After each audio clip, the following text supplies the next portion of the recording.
I'm constantly living like this. I'm always little out of control, but consciously out of control. मेरे गुरु जो है और जो है नहीं, सब कुछ तुम हो सद्गुरु। Pranam Sadhguru. You're speaking? Yeah. Sadhguru, I attended your program in January this year at New Delhi, and I said transformation is the word for me. I'm so pleasant now that I cannot even explain. I have just one quick question.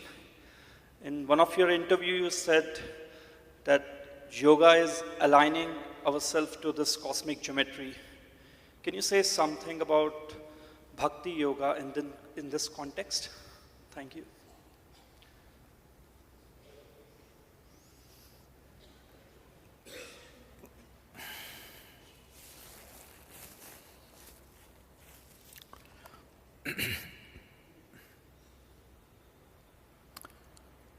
Bhakti is a crazy thing. Bhakti is a form of self-induced madness. Madness is a good thing as long as you're in control of the madness. Without an element of madness, you are not worth living or worth living with. Yes. Yes, really. It is just that your madness should be conscious and controlled. If it goes out of control, again, it's not worth living or living with. If you have nothing of madness in you, the same thing.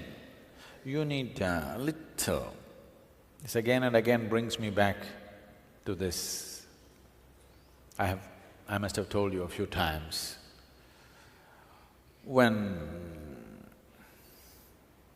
Kenny Roberts won 5 consecutive MotoGPs, they asked him, how do you do this? Because everybody is good on the track, all are company-made machines, everybody's got the best machines, just is 1/100th of a second victory every time. How do you do this? He said, I go out of control with control.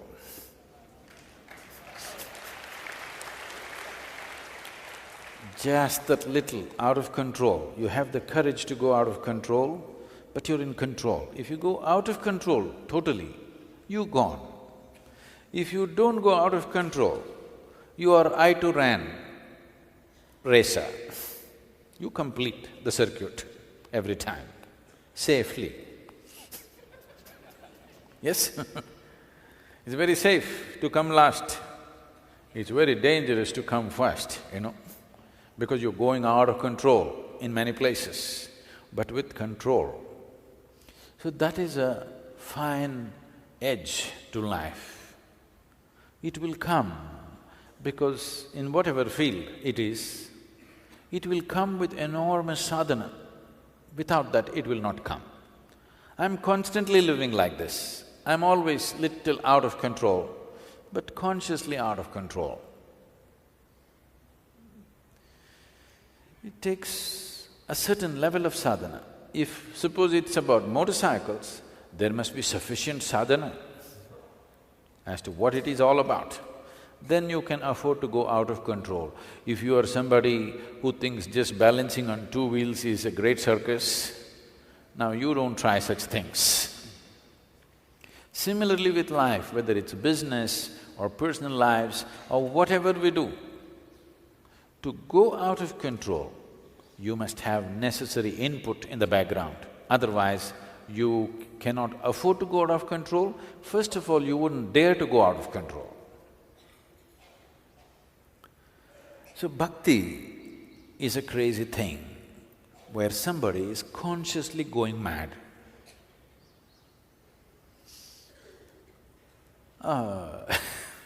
There have been phenomenal devotees in this country, phenomenal, absolutely crazy ones. If you take somebody like Mirabai, she's insane, okay? She's fantastic, but she's insane. Fantastic because she is in such states of ecstasy. Insane because she's not logically correct about anything. Her personal life, if you look at it, she is such a spunky woman, fighting tooth and claw for small things. Between her and her husband, even if they play a game of dice, she will cheat every time. If she loses, she will insist that she has won. You know, you cannot argue.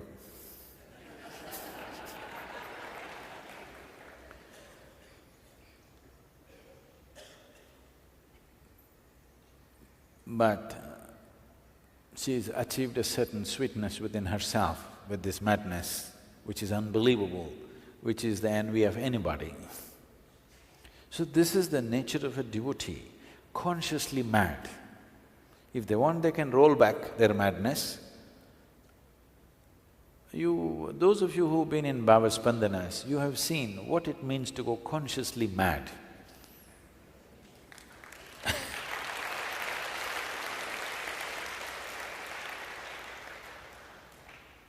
You will see particularly volunteers, others going crazy, screaming, crying, everything.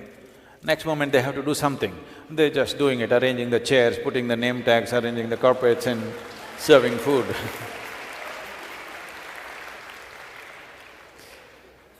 This is going consciously mad, because without that edge of madness, madness essentially means you've gone out of control, but you're going out of control with control, then it's all fun. If you completely go out of control, it's not fun. If you're completely controlled, then there's no fun at all. So devotion is that dimension where you break the limits using emotion as the main force. After some time, your energy, your body, your everything gets involved in it gets consumed. But the main force, the driving force is emotion.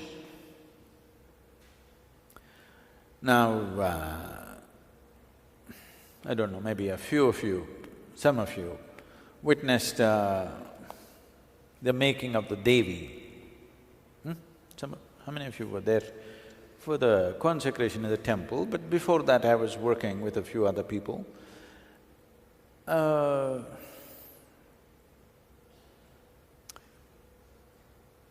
It's very difficult to explain, but you know, am I logically correct?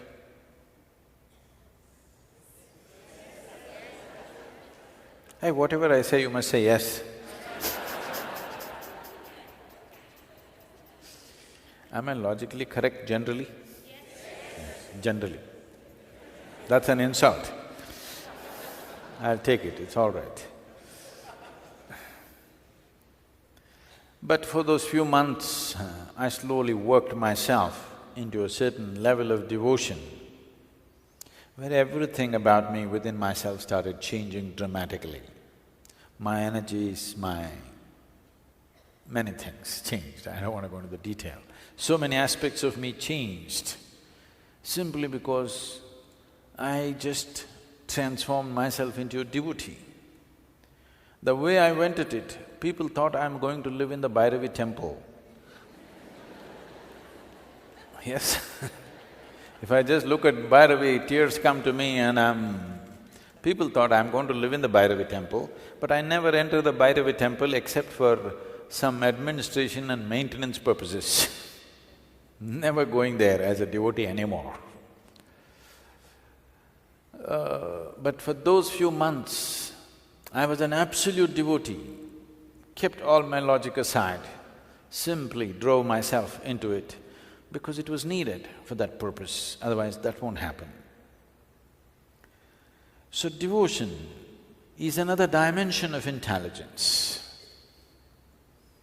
A devotee may look like a fool for a thinking person, but a devotee always has the last laugh because his experience of life is so sweet. A thinking person's experience of life is never too sweet. Most of the time it's confusion and confusion. If you think too much, you're confounded. Yes, this is the fate of the intellect. Because intellect cuts up things without knowing why. Because it is a knife. The sharper it is, the more it cuts up. And then it doesn't know why everything is cut up.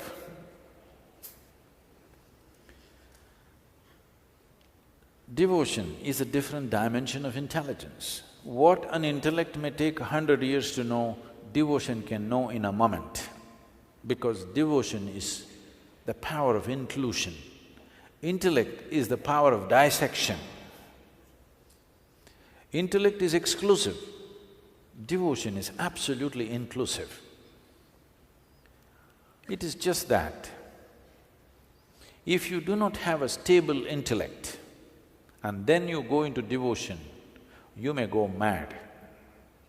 You need not have a high funda intelligence or intellect, you need a stable intellect. Without a stable intellect, if you rev up your emotion, you will go crazy, you will not be able to come back.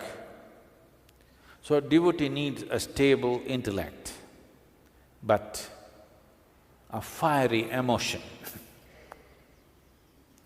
If this fiery emotion takes over, without establishing a stable intellect, it will burn you. Bhasmasur you become. So, the path of devotion usually has these things embedded, that elaborate systems so that the intellect is maintained in a balanced way, at the same time, a fiery emotion which will house this. In terms of cosmic geometry, all geometry is a manifestation which happened at a certain time. Before that, as our sun is right now, everything was nebulous, burning. That is the state of devotion. It doesn't have a form, it is a nebulous thing. That is why it is most potent, and that is why it can be most dangerous. Most people who claim to be devotees are not devotees, they're just deal makers, you know. They're trying to make a deal with the divine, thinking divine is stupid. Devotion means no deal. I want to give everything. I want to burn myself into this, but nothing need to happen. Devotion is like an insect which flies into the lamp.